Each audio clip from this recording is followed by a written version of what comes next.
Selamat pagi saudara yang dikasihi Tuhan. Kita jumpa lagi dalam renungan pagi GPD Bethesda Makassar. Di pagi hari ini saya akan membaca dari buku 1 Samuel pasal 16 ayat yang ke-7. Demikian bunyi firman Tuhan. Tetapi berfirmanlah Tuhan kepada Samuel, janganlah pandang parasnya atau perawakannya yang tinggi, sebab aku telah menolaknya. Bukan yang dilihat manusia, yang dilihat Allah. Manusia melihat apa yang di depan mata, tetapi Tuhan melihat hati. Puji Tuhan, kita bersyukur kepada Tuhan bahwa dalam perjalanan kehidupan kita menemukan suatu prinsip di mana Allah fokus dengan kehidupan kita. Allah menaruh perhatian dengan kehidupan umat manusia. Namun seringkali kita tidak fokus seperti yang Allah perhatikan terhadap diri kita. Secara jujur, seringkali kita lebih fokus dengan fisik kita, dengan kesehatan tubuh kita, dengan penampilan tubuh kita, dan kita melupakan perhatian Allah, yaitu hati kita.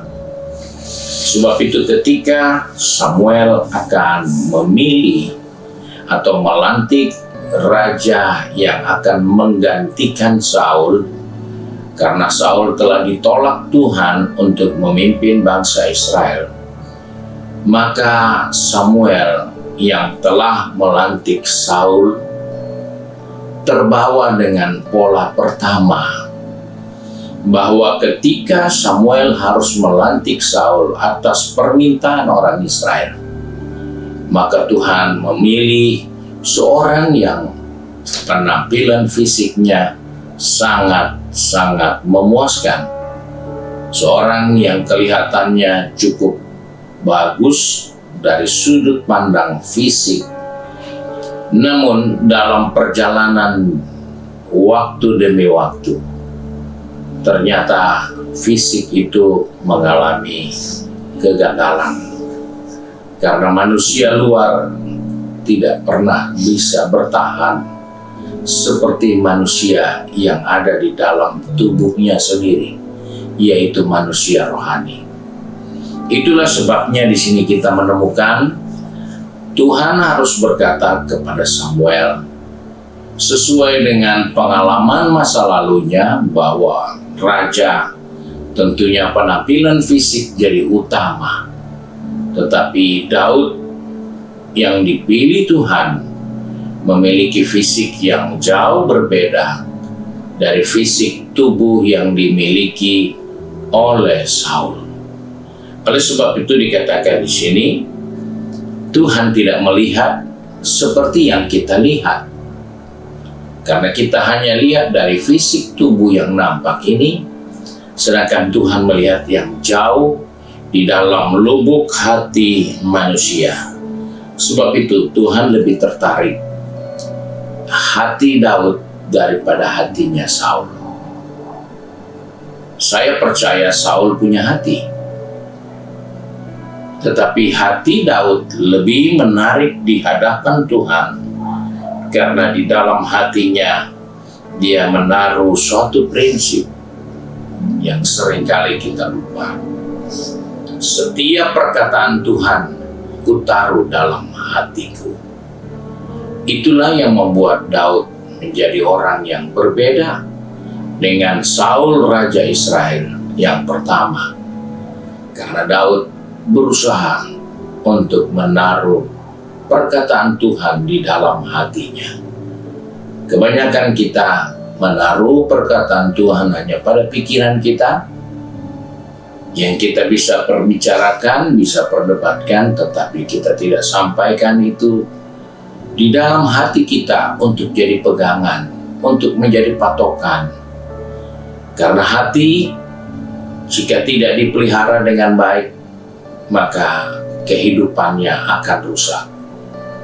Peliharalah hatimu dengan segala kewaspadaan, karena dari hati itulah terpancar kehidupan. Jika hati itu terpelihara dengan firman Tuhan, maka tubuh ini akan terpelihara dengan baik. Inilah yang terjadi dengan Saul dan Daud. Samuel punya pengalaman melantik Saul, kemudian dia melantik Daud dengan pilihan-pilihan yang sangat berbeda dari awal ketika dia harus melantik raja bagi Israel. Ini adalah suatu peringatan untuk saya dan saudara. Ingatkan dirimu, yang Tuhan lihat adalah hati. Dan apa yang keluar dari bibir mulut, apa yang menjadi tindakan perbuatan kita, itu semua asalnya dari hati kita. Puji Tuhan, kiranya Tuhan menolong kita sepanjang hari ini menjaga hati kita dengan menaruh perkataan Tuhan di dalamnya, agar tindakan kita, perkataan kita, perbuatan kita semua mempermuliakan Tuhan. Mari kita satu di dalam doa.